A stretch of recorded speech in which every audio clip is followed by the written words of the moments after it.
ఓం నమో శ్రీ లక్ష్మీ వెంకటేశ్వరాయ. శ్రీ మహాగణాధిపతయే నమః.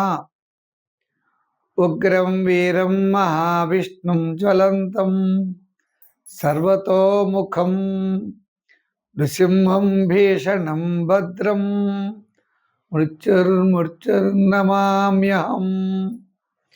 ప్రేక్షకుల నమస్కారాలు తెలియజేస్తూ మనం ఈ వారం రాశి ఫలాలు తెలుసుకుందాం.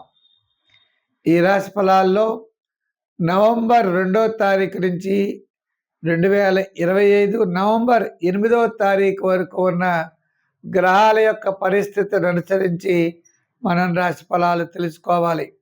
ఈ వారం ముఖ్యంగా చెప్పాలి అన్నట్లయితే కర్కాటక రాశిలో గురుడు మారాడు. అంటే ఆయన ముందుకు వెళ్ళాడు అంతే, మళ్ళా వెనక్కి వచ్చేస్తాడు.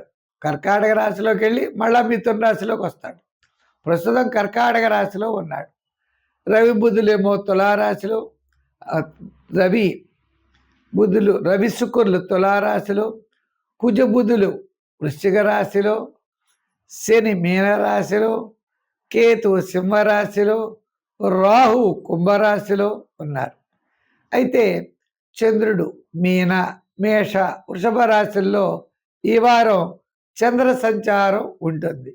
కాబట్టి ప్రతి ఒక్కరూ కూడా ఈ యొక్క గ్రహాల యొక్క మార్పును చూస్తూ వార ఫలాలు తెలుసుకోవాల్సిందిగా కోరుతున్నాం. మకర రాశి.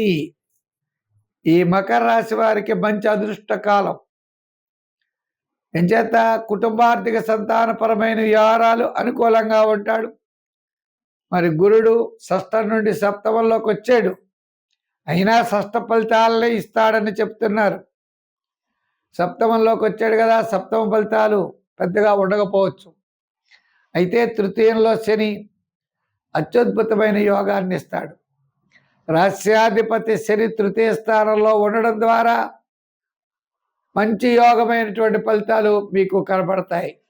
అంతేకాకుండా తృతీయ చతుర్థ పంచమ స్థానాల్లో శని సంచారం, రవి దశమంలో ఆత్మస్థైర్యం, ధైర్యం, మంచి ప్రణాళికలు, మంచి కార్యక్రమాలతో దిగ్విజయంగా ముందుకు వెళ్ళేటువంటి పరిస్థితి కనపడుతోంది. గత 4-5 వారముల కంటే ఈ మకర రాశి వారికి ఈ వారం చాలా అనుకూలంగా ఉన్నది. దీర్ఘకాలిక ప్రయోజనాన్నిచ్చే పనులు, చాలా కాలం నుండి నిలిచిపోయిన పనులు ఈ వారం పూర్తయ్యే అవకాశాలు ఉన్నాయి. ఉద్యోగపరమైన సమస్యలు తగ్గుతాయి. రాజకీయపరమైన ఇబ్బందులు తగ్గుతాయి. వృత్తులపరమైన డెవలప్మెంట్స్ ఖచ్చితంగా కనబడుతున్నాయి. వ్యాపారపరమైనటువంటి ఆర్థిక లావాదేవీలు అనుకూలమైన వాతావరణంలో ఉన్నాయి. వార ప్రారంభంలో వారాంతంలో చక్కని ప్రోత్సాహాన్ని మీరు పొందగలుగుతారు. ఫైనాన్స్, జనరల్, కిరాణా, ఎలక్ట్రానిక్స్, గృహోపకరణాలు, లోహ యంత్ర వాహన వారికి చాలా అనుకూలంగా ఉన్నది. అంచేత ఈ రాశి వారికి గతం కంటే ఈ వారం చాలా అనుకూలంగా ఉన్నది. సంఖ్యల్లో 8, రంగుల్లో లైట్ బ్లూ కలర్.